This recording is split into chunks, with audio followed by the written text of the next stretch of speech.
냉장고 문을 열고 서서 무엇을 꺼내려 했는지 잊어버립니다.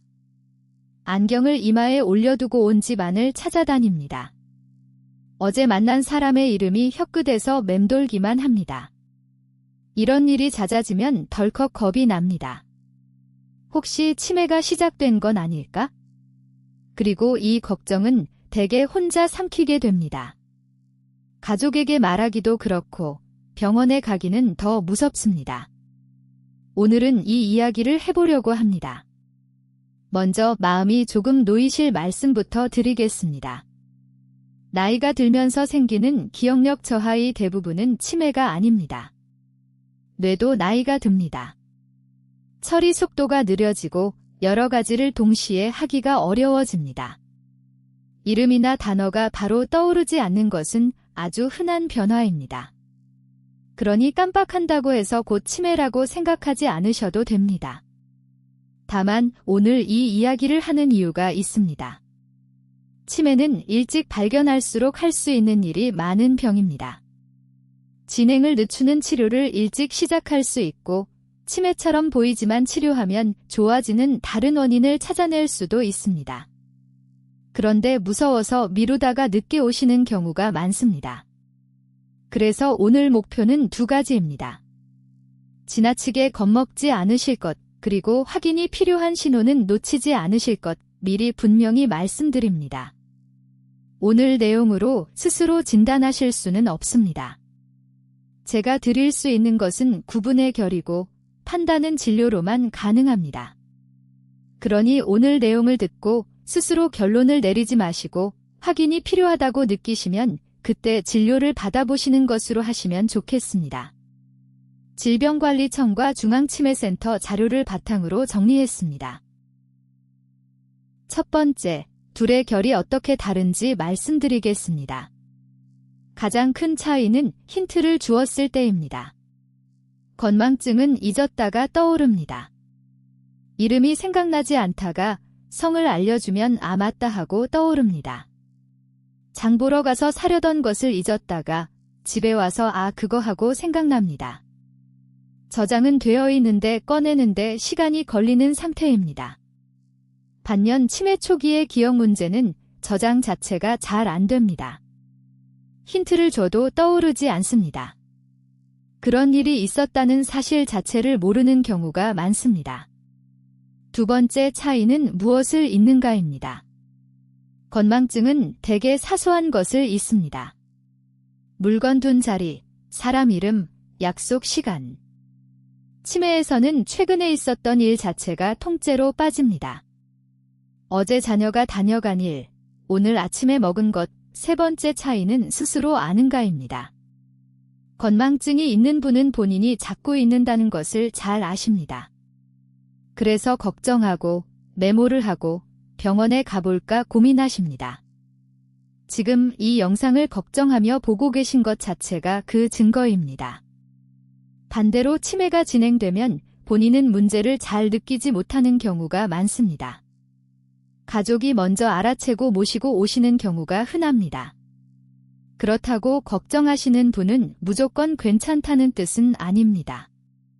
초기에는 본인이 먼저 이상하다고 느끼시는 경우도 분명히 있습니다. 네 번째 차이는 생활에 지장이 있는가입니다. 이것이 아마 가장 실용적인 기준일 것입니다. 깜빡깜빡해도 살림을 하시고 돈 계산을 하시고 약을 챙겨 드시고 길을 찾아다니시는데 문제가 없다면 대개 건망증 쪽입니다. 그런데 늘 하시던 일이 어려워졌다면 그건 다른 이야기입니다. 다섯 번째는 진행 여부입니다. 건망증은 몇 년째 비슷비슷합니다. 치매는 시간이 지나면서 눈에 띄게 나빠집니다. 그래서 반년 전, 1년 전과 비교해 보시는 것이 도움이 됩니다. 다시 말씀드리지만 이 구분은 참고일 뿐입니다. 애매한 경우가 훨씬 많고 그래서 검사가 있는 것입니다.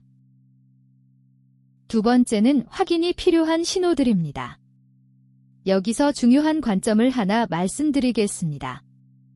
기억력만 보지 마시고 늘 하시던 일이 어떻게 되고 있는지를 보세요. 치매 초기에는 기억보다 이쪽에서 먼저 티가 나는 경우가 많습니다. 첫째, 같은 질문을 반복하시는 경우입니다. 방금 답을 들은 질문을 몇 분 뒤에 또 하십니다. 본인은 물어봤다는 것을 모르십니다. 가족이 가장 먼저 알아채는 신호가 대개 이것입니다. 둘째, 늘 하시던 일이 어려워지는 경우입니다. 평생 해오신 요리의 순서가 헷갈립니다. 은행 업무나 공과금 납부를 못하십니다. 리모컨이나 세탁기 조작이 갑자기 어려워지십니다. 새로운 기계가 아니라 늘 쓰시던 것이 어려워지는 것이 신호입니다. 셋째, 길을 잃는 경우입니다. 낯선 곳이 아니라 익숙한 동네에서 헷갈리신다면 확인이 필요합니다. 넷째, 날짜와 계절을 헷갈리시는 경우입니다. 오늘이 며칠인지 모르는 것은 흔한 일입니다. 그런데 지금이 몇 년도인지 어느 계절인지 헷갈리신다면 다릅니다. 다섯째, 물건을 엉뚱한 곳에 두시는 경우입니다. 리모컨을 냉장고에, 지갑을 쌀통에 넣어두시는 식입니다.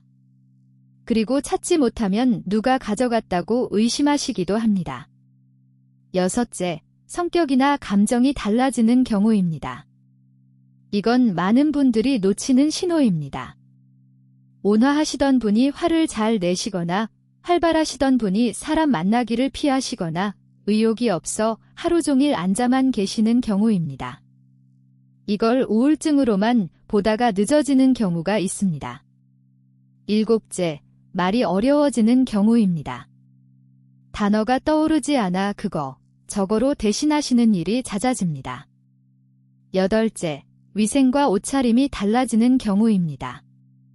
늘 단정하시던 분이 씻지 않으시거나 같은 옷을 계속 입으십니다. 이 중 몇 가지가 해당된다고 해서 치매라는 뜻은 아닙니다.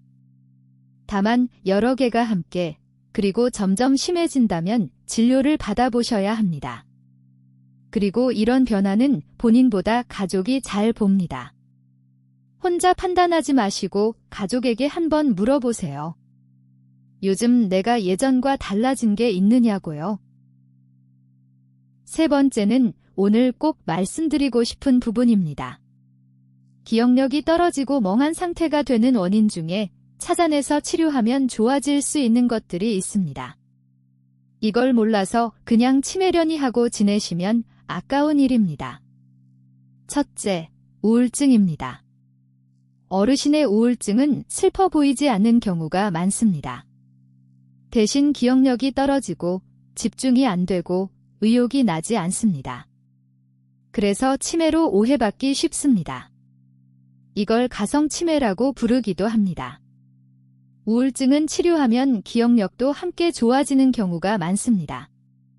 둘째, 갑상선 기능 저하입니다. 갑상선 호르몬이 부족하면 몸도 마음도 느려집니다. 기운이 없고 춥고 붓고 생각이 둔해집니다. 혈액검사로 간단히 확인할 수 있고 약으로 조절됩니다. 셋째, 비타민 B12 부족입니다. 7화에서 위산이 줄면 흡수가 어려워진다고 말씀드린 그 비타민입니다. 부족하면 기억력 저하와 손발 저림이 생길 수 있습니다. 이것도 혈액검사로 확인됩니다. 넷째, 약입니다. 이건 생각보다 흔한 원인입니다.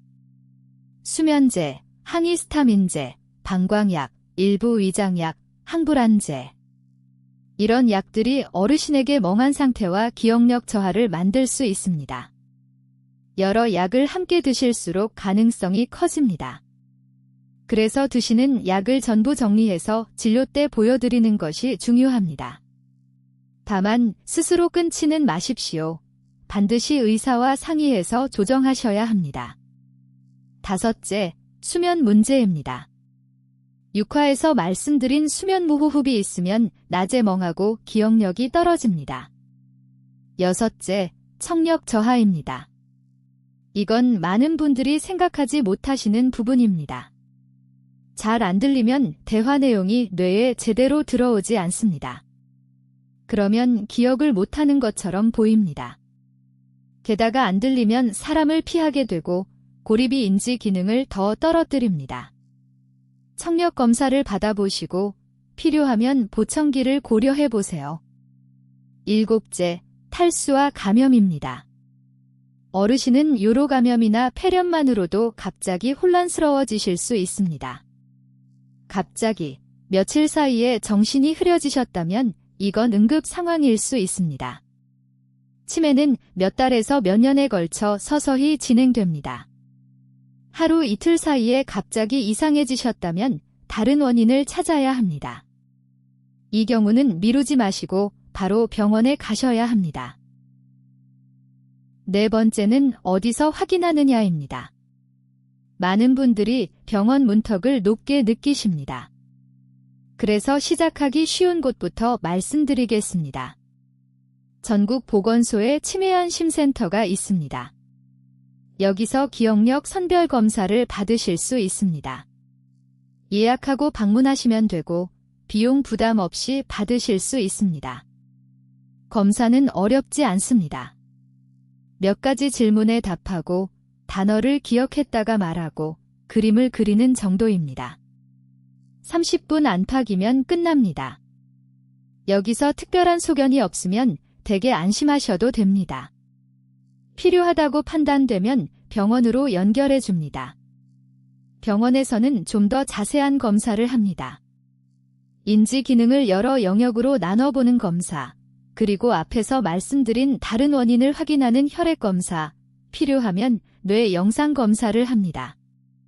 여기서 많이 물어보시는 것이 있습니다. 검사를 받으면 치매 환자로 기록이 남는 것 아니냐는 걱정입니다. 검사를 받았다고 진단이 되는 것은 아닙니다. 그리고 진단을 받으시면 오히려 지원을 받으실 수 있습니다. 치매안심센터에서 인지 프로그램을 제공하고 장기요양보험 등급을 받으시면 돌봄 서비스를 이용하실 수 있습니다. 약값도 지원되는 제도가 있습니다. 숨기는 것보다 확인하시는 편이 실질적으로 도움이 됩니다. 언제 가보시면 좋을까요? 앞에서 말씀드린 신호가 여러 개 겹칠 때, 가족이 이상하다고 이야기할 때, 그리고 본인이 반년 전보다 확실히 나빠졌다고 느끼실 때입니다. 그리고 아무 증상이 없으셔도 66세가 되시면 국가건강검진의 인지검사가 포함됩니다. 그때 한번 받아보시는 것으로 시작하셔도 좋습니다. 가족분들께 드리는 말씀도 하나 있겠습니다. 어르신께 검사를 권하실 때 치매라는 말을 앞세우지 마세요. 기억력 검사 한번 받아보시자고 하시는 편이 받아들이기 쉽습니다. 그리고 틀린 말을 하실 때 지적하고 바로잡으려 하지 마세요. 다투게 될 뿐이고 본인은 더 위축되십니다. 5번째는 위험을 낮추는 생활입니다.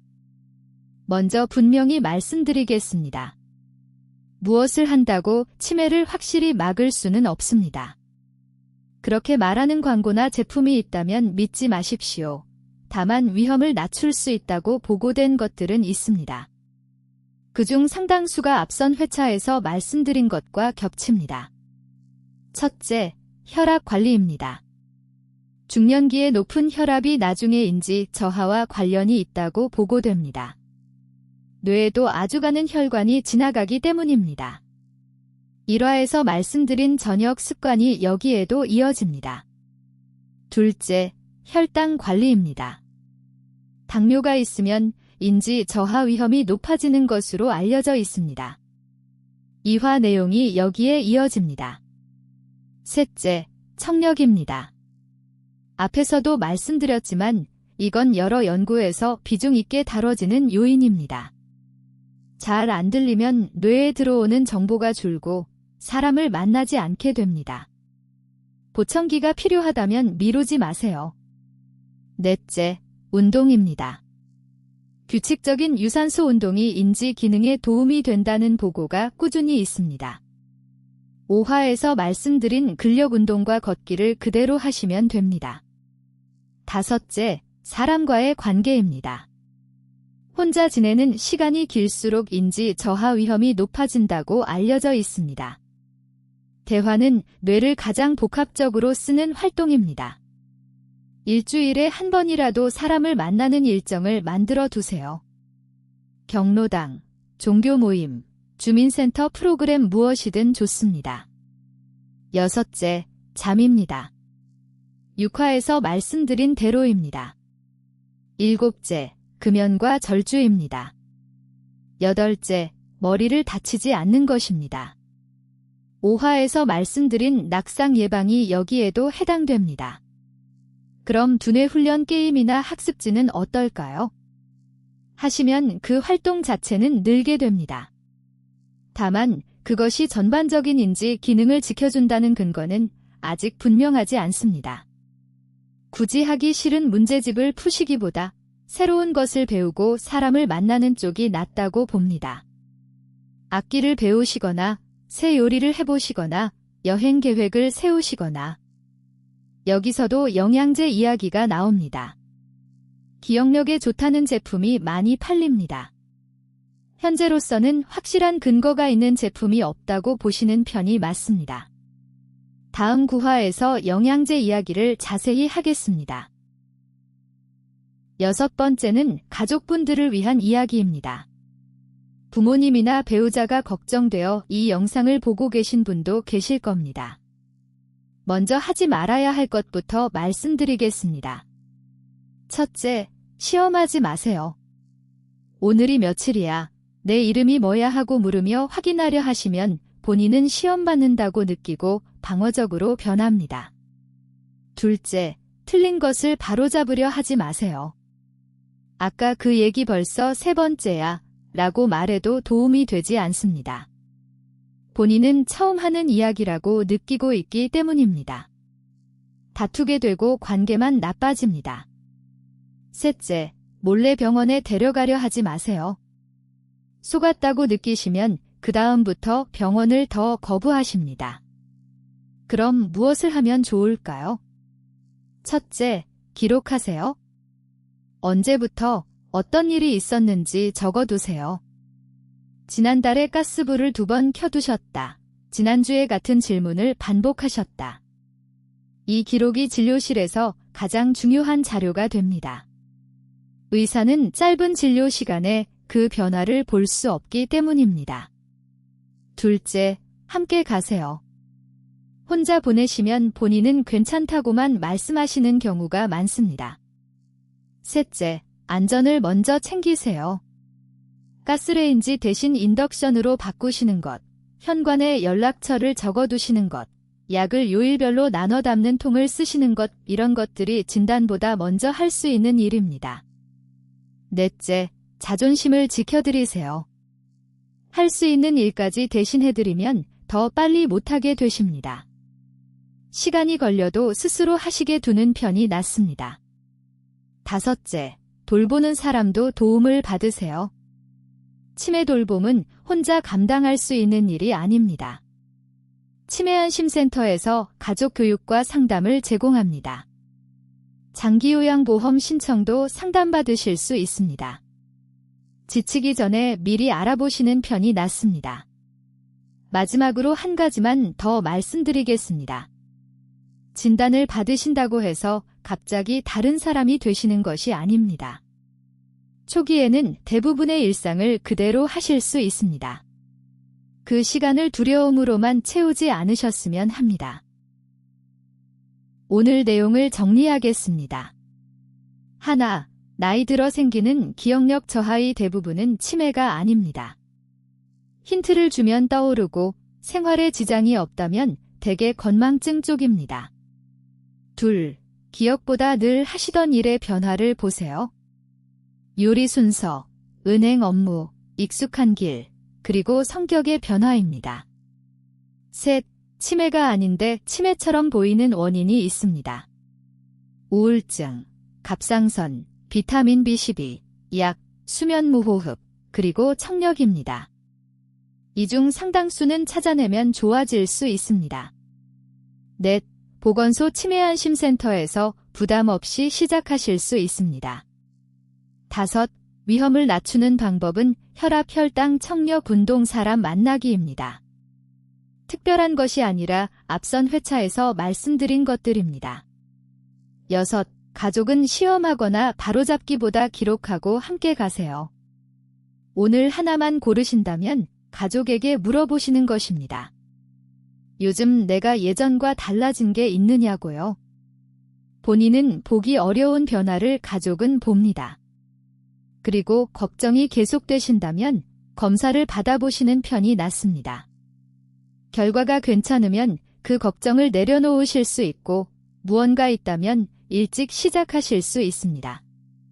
어느 쪽이든 지금 혼자 걱정하시는 것보다 낫습니다. 끝으로 반드시 말씀드립니다. 오늘 내용은 일반적인 건강 정보이며 진단을 위한 기준이 아닙니다. 오늘 말씀드린 것으로 스스로 판단하지 마십시오. 인지 기능의 진단은 여러 검사를 함께 보고 의사가 하는 일입니다. 특히 하루 이틀 사이에 갑자기 정신이 흐려지시거나 헛것을 보신다면 치매가 아니라 감염이나 탈수 같은 급한 문제일 수 있으니 바로 병원에 가셔야 합니다. 그리고 드시는 약이 기억력에 영향을 주는 것 같더라도 임의로 끊지 마시고 약 목록을 정리해서 담당 의사와 상의하십시오. 오늘 하나만 시작하셨다면 그것으로 충분합니다. 오늘도 건강하게 100세까지 함께 가시길 바랍니다. 도움이 되셨다면 구독과 좋아요로 응원해주세요. 고맙습니다.